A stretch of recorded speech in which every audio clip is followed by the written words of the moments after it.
सो hello everyone, नमस्ते India and wonderful welcome to civil aspirant. I hope आप सभी लोग काफ़ी अच्छे होंगे अपने घर पे। इस वीडियो के अंदर हम बात करेंगे यूपीएससी प्रिपरेशन की शुरुआत कहाँ से करनी है।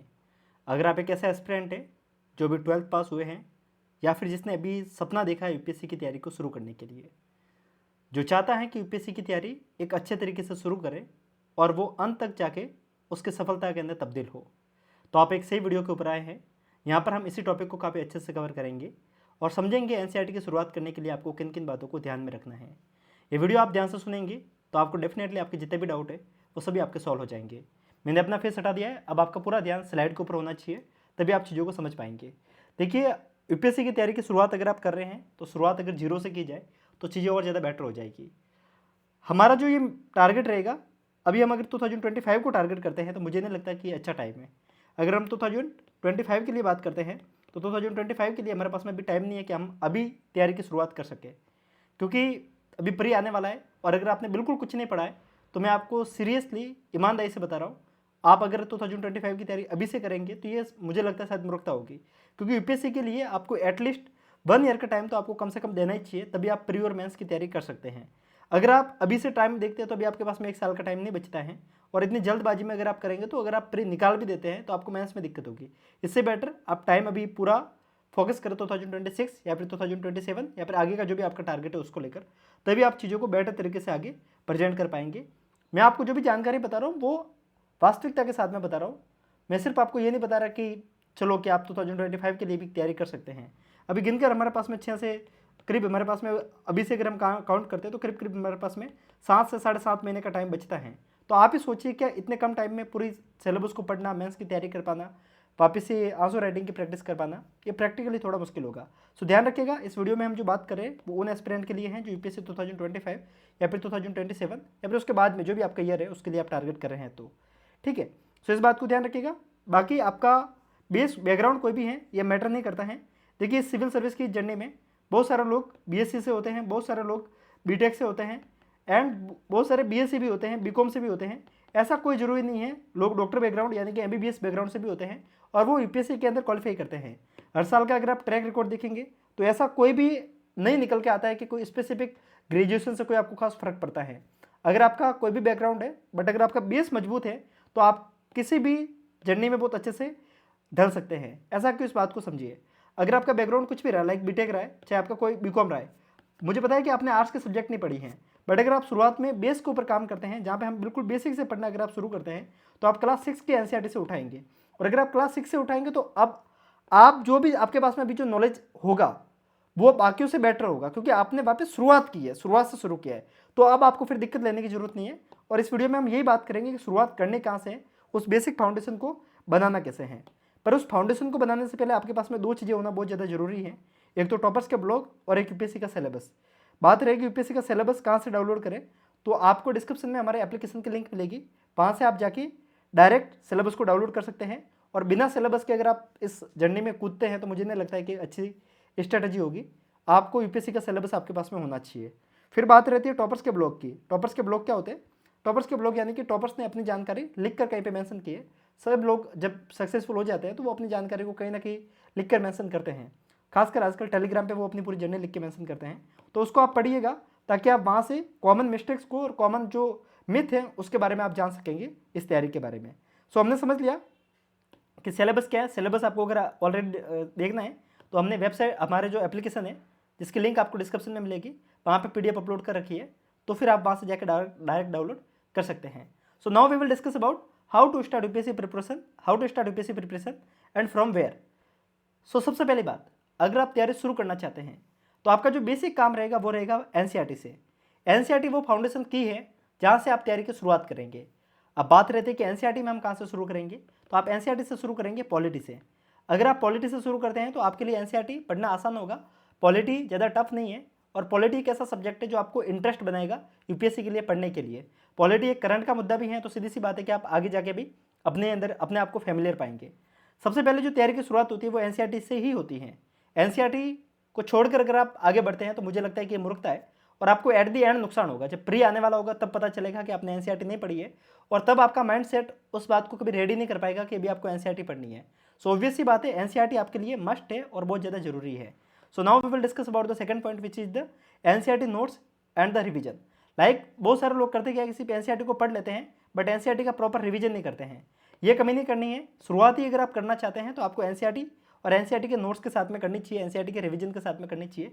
अगर आप प्रॉपर एनसीईआरटी के ऊपर 90 दिन से 100 दिन का टाइम देते हैं, यानी कि करीब आप 3 महीने का टाइम एनसीईआरटी की इस पोर्शन पे देते हैं, बिलीव मी अब आप यूपीएससी के लिए प्रॉपर रेडी हो जाएंगे चीज़ों को पढ़ने के लिए। ध्यान रखिएगा इन 3 महीने में आपको ज़्यादा ओवर थिंकिंग नहीं करनी है और ज़्यादा जल्दबाजी नहीं करनी है। ऐसा नहीं कि उठते ही चले जाए कि आज से हम लक्ष्मीकांत पढ़ना शुरू कर लेंगे या फिर स्पेक्ट्रम पढ़ना शुरू कर देंगे, ये सरासर मूर्खता होगी। ध्यान रखिएगा जो आपको तैयारी की शुरुआत करनी है वो एनसीईआरटी से, एनसीईआरटी के नोट्स और रिवीजन के साथ में करनी है। यहाँ पर हम 3 महीने देंगे जहाँ पे हम कंप्लीट इन चीज़ों को समझेंगे। साथ में न्यूज़पेपर आपको पढ़ना चाहिए। शुरुआत में एक बार अगर आप पॉलिटी फिनिश कर लेते हैं और फिर अगर आप पॉलिटी और इकोनॉमी ये 2 सब्जेक्ट एनसीईआरटी से एक बार फिनिश कर लेते हैं, फिर आपको न्यूज़पेपर के ऊपर भी बढ़ जाना चाहिए। न्यूज़पेपर पहले दिन से आपको समझ में नहीं आएगा कि न्यूज़पेपर के बहुत सारे बेसिक टर्म्स होती है जो पॉलिटी और इकोनॉमी से रिलेट करती है, तो आपको थोड़ी दिक्कत हो सकती है। इसके कारण जब आप एनसीईआरटी एक बार के लिए पूरी पढ़ लेंगे तब आप बेटर तरीके से न्यूज़पेपर पढ़ना शुरू कर सकते हैं। बट आप इनिशियल फेज में ही यूट्यूब से वीडियो देखना शुरू करते हैं तो न्यूज़पेपर पढ़ने में भी ज़्यादा दिक्कत होगी नहीं, तो आप इसको भी ध्यान रखेंगे। साथ में आप यूपीएससी के पीवाईक्यू आप साथ साथ में देखते जाएंगे, जो प्रीलिम्स के पीवाईक्यू हैं वो, क्योंकि उससे आपको समझ में आएगा कि यूपीएससी पूछता क्या है आपसे और यूपीएससी आपसे डिमांड क्या करता है। एनसीईआरटी आपको कैसे पढ़नी है उसकी जो बेसिक समझ है वो आपको पीवाईक्यू दे देगा। साथ में ये 3 जो टॉपिक है वो आप कब कर सकते हैं, एक बार आप एनसीईआरटी पढ़ लेते हैं तो उसके बाद में लगभग करीब 2 महीने का टाइम आप एनसीईआरटी के साथ में बिताते हैं, तो आप इन 3 चीज़ों के ऊपर भी काम कर सकते हैं। मैपिंग के लिए जो लेक्चर है उसके ऊपर काम कर सकते हैं और जो पीवाई एमसीक्यू हैं मेंस के उसके ऊपर काम कर सकते हैं, मेंस के जो पीवाईक्यू है उसके ऊपर काम कर सकते हैं। और सबसे लास्ट में जब आप ये सारी जर्नी पूरी कर लेते हैं फिर अगर आप डायरेक्ट स्टैंडर्ड बुक के ऊपर शिफ्ट करते हैं तो आपकी जो तैयारी है वो काफ़ी ज़्यादा सॉलिड हो जाएगी। चीज़ों को ध्यान रखिएगा, ज़्यादा जल्दबाजी करना मूर्खता है। तो इस बात को हमेशा ध्यान रखें कि अगर हम चीज़ें शुरुआत से पढ़ रहे हैं तो हमें फाउंडेशन के ऊपर काम करना है, और फाउंडेशन हमारा कौन बनाएगा, एनसीईआरटी। एनसीईआरटी फाउंडेशन क्यों बनाएगा इस बात को समझिए। आपका बैकग्राउंड कुछ भी रहा है, आपने शुरुआत में पढ़ाई की है या नहीं की है कोई मैटर नहीं करता, बट इस बात को समझिए कि अगर आपने अभी आप एनसीईआरटी को बेसिक से पढ़ना शुरू करते हैं तब आप क्लास 6 से लेकर 12 तक की एनसीईआरटी पढ़ते हैं। अब आप अगर आपका बैकग्राउंड पहले कुछ भी रहा है, आपने पहले पढ़ाई की है या नहीं की वो कोई मायने नहीं रखता, अगर आप फिर से अगर क्लास 6 से 12 तक की सारी चीज़ें एक बार के लिए फिर से पढ़ लेते हैं तब आप अभी एक ऐसे स्टूडेंट बन चुके हैं जो एज ए टॉपर के बराबर हैं।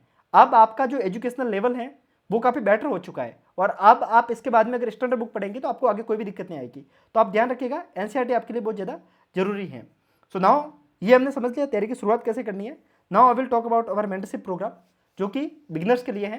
ध्यान रखिएगा कि अगर आप भी तैयारी कर रहे हैं और आपको दिक्कत आ रही है कि तैयारी की शुरुआत कैसे करनी है, इतना समझाने के बाद में भी कि लाइक एनसीईआरटी को कैसे पढ़ना है, एनसीईआरटी में हमें किन किन बातों को ध्यान में रखना है। So like this mentorship program is for only for you. जहाँ पर हम क्या काम करेंगे वो बात समझिए। जो हमने एनसीईआरटी के ऊपर बात की उस 90 डे चैलेंज को हम यहाँ पे पूरा करेंगे एनसीईआरटी के साथ में, जहाँ पर आपको डेली बेसिस पे एक एनसीईआरटी का टारगेट मिलेगा। लाइक आप में से बहुत सारे एस्पिरेंट ऐसे होंगे जो पिछले 2 से 3 महीने से सोच रहे हैं कि उनको यूपीएससी की तैयारी शुरू करनी है, बट स्टिल वो एक जगह पे आके फंस जाते हैं कि शुरू आखिर कर करो तो करो कहाँ से, क्योंकि आपको कोई ऐसा मेंटर नहीं मिल रहा जो आपको डेली बेसिस पे एक टारगेट दे, जो आपको बोले कि आज ये जाके ये चैप्टर पढ़ ले, आज जाके ये चैप्टर पढ़ ले। हम 90 दिनों में एनसीईआरटी को पूरा करेंगे यहाँ पे, जहाँ पे आपको 90 डे का चैलेंज मिलेगा, और हम एनसीईआरटी को यहाँ पे डे बाय डे टारगेट के अकॉर्डिंग पूरा करेंगे। साथ में यहाँ पर आपको एनसीईआरटी के टेस्ट देखने को मिलेंगे और एनसीईआरटी के नोट्स देखने को मिलेंगे। ये तो देखने को मिलेगा ही, इन सबके साथ में एनसीईआरटी के वीडियोज भी देखने को मिलेंगे, जहाँ पर हम बेसिक एनसीईआरटी की वीडियोस से कवर करना शुरू करेंगे कि एनसीईआरटी को समझना कैसे है। हम सब्जेक्ट वाइज मैनर में वीडियोस क्लासेस के माध्यम से चीज़ों को पढ़ना शुरू करेंगे। जो आपके लिए इंपॉर्टेंट एनसीईआरटी है उनके आपको वीडियो लेक्चर यहाँ पे देखने को मिल जाएंगे। इन सबके साथ में यहाँ पर आपको प्रिपरेशन गाइड टूल भी देखने को मिलेगा। प्रिपरेशन गाइड टूल क्या है उस बात को समझिए कि लाइक आप तैयारी तो शुरू कर लेंगे बट इसके साथ में भी और डाउट बचते हैं। जैसे कि आप में से बहुत सारे लोगों को डाउट आते होंगे कि लाइक न्यूज़पेपर को कैसे पढ़ना है। अब ये चीज़ भी तो आपको समझाने वाला कुछ ही है, ऑप्शनल का चुनाव कैसे करना है। इन सब के साथ में जब आप स्टैंडर्ड बुक पढ़ना शुरू करेंगे तब लक्ष्मीकांत कैसे पढ़नी है, इकोनॉमी को कैसे पढ़ना है, ये बहुत सारे डाउट आपको आएंगे। तो इन सब के लिए हमने एक प्रिपरेशन गाइड टूल करके एक फोल्डर आपके लिए बना रखा है इस पूरे प्रोग्राम में, जहाँ पर आपको कंप्लीट जो यूपीएससी के रिगार्डिंग आपका डाउट है उन सबके ऊपर आपको बेसिक वीडियोस देखने को मिल जाएंगे। इन सबके साथ में यहाँ पर आपको 1-to-1 मेंटरशिप देखने को मिलेगी। अब ये समझते हैं कि 1-to-1 मेंटरशिप क्या है। देखिए, जब आपको डेली बेसिस पर टारगेट मिलेगा, जैसे कि हमने फर्स्ट डे का टारगेट रखा क्लास 6 की जो पॉलिटी की बुक है उसके अंदर चैप्टर 1 से लेकर चैप्टर 3 आज आपको पढ़ने हैं। जब आप इन 3 चैप्टर को पढ़ेंगे तब आपको डाउट आएंगे। अगर आपको ये डाउट आ रहे हैं और अगर आपको कोई डाउट सॉल्व करने वाला व्यक्ति नहीं है तो फिर आपका कोई मतलब नहीं है पढ़ने का। हम यहाँ पर आपको 1-to-1 पर्सनल मेंटरशिप देंगे। जो भी आपको रोजाना का टारगेट दिया है, अगर आपको कोई भी डाउट आ रहा है तो आप डायरेक्ट हमारे साथ में डिस्कस कर सकते हैं। साथ में हम हर संडे को लाइव जुड़ेंगे। हर संडे को लाइव जुड़ते हैं सारे एस्पिरेंट एक साथ में और हम डिस्कस करते हैं। कोई भी अगर आपको प्रॉब्लम आ रही है इन 7 दिन में, जो भी आपकी प्रॉब्लम है उसके ऊपर काम करते हैं। और जैसे ही आपका एनसीईआरटी का एक सब्जेक्ट पूरा हो जाएगा तो आपको उसके टेस्ट भी देखने को मिल जाएंगे। लाइक आपने अगर पॉलिटी फिनिश की है तो आपको पॉलिटी का टेस्ट देखने को मिल जाएगा, जहाँ पे आप आराम से जो आपने पढ़ा है उसको रिवाइज कर सकते हैं टेस्ट के माध्यम से। और आपको लास्ट में नोट्स भी देखने को मिलेंगे, ताकि आप इन टेस्ट और नोट्स दोनों के माध्यम से आराम से चीज़ों को पढ़ के रिकॉल करके चीज़ों को अपने दिमाग में लंबे समय तक के लिए याद रख सकते हैं। और इस बात को ये भी आप ध्यान रखिएगा, ये जो पूरा प्रोग्राम है वो हिंदी और इंग्लिश मीडियम दोनों को टारगेट करते हुए बनाया गया है, तो आपको मीडियम का कोई भी इश्यू आएगा नहीं। इस पूरे प्रोग्राम की जो फीस है वो है 499, 500 रुपये के अंदर ये पूरा प्रोग्राम आपको देखने को मिलेगा, जहाँ पर ये हम 90 दिनों के अंदर पूरा प्रोग्राम चलाएंगे। 90 से 100 दिन, आप इसको 3 महीने का पूरा प्रोग्राम लेके चल सकते हैं, जहाँ पर हम कंप्लीट एनसीईआरटी को पढ़ेंगे और एनसीईआरटी की वीडियोज भी देखने को मिलेंगे। बट इसकी जो वैलिडिटी रहेगी वो 1 ईयर रहेगी, यानी कि जो आपका प्रोग्राम अगर एक बार आप फिनिश हो जाता है, बट स्टिल आपके जो वीडियोज वगैरह रहेंगे, जो आपके नोट्स रहेंगे, टेस्ट रहेंगे, वो 1 साल के लिए आपके फोल्डर में सेव रहेंगे। सो ये पूरा प्रोग्राम आपके लिए पूरा बनाया गया है। अगर आप तैयारी को शुरू करना चाहते हैं और अच्छे से चीज़ों को पढ़ना चाहते हैं, देन आपको ज्वाइन करना चाहिए। एंड डेफिनेटली इसको जिन जिन लोगों ने ज्वाइन किया है वो आप ऐप के रिव्यू के माध्यम से पढ़ सकते हैं। बहुत सारे लोग इसके साथ में जुड़े और उनको फ़ायदा हुआ, तो आप प्ले स्टोर पर जाके भी रिव्यू पढ़ सकते हैं। और एप्लीकेशन को डाउनलोड करने के लिए आप डिस्क्रिप्शन में जा सकते हैं, वहाँ पे आपको लिंक देखने को मिल जाएगी। सो आप कनेक्ट हो जाइएगा। यहाँ पे अगर आप देखते हैं ये हमारा एप्लीकेशन है, तो यहाँ पर बहुत सारे एस्पिरेंट ने यहाँ पे अपने रिव्यू लिख रखे, तो आप इनको पढ़ सकते हैं कि उनको फ़ायदा हो रहा है। तो चीज़ों को डाउनलोड करने के लिए आप डिस्क्रिप्शन को विजिट कीजिएगा। और अगर आपको कोई भी डाउट आ रहा है तो इस नंबर के ऊपर आप मुझे मैसेज कर सकते हैं, व्हाट्सअप कर सकते हैं। सो मिलते हैं ऐसे ही वीडियो के साथ में, तब तक के लिए नमस्कारम, जय हिंद। फिर मिलते हैं, तब तक के लिए नमस्कार।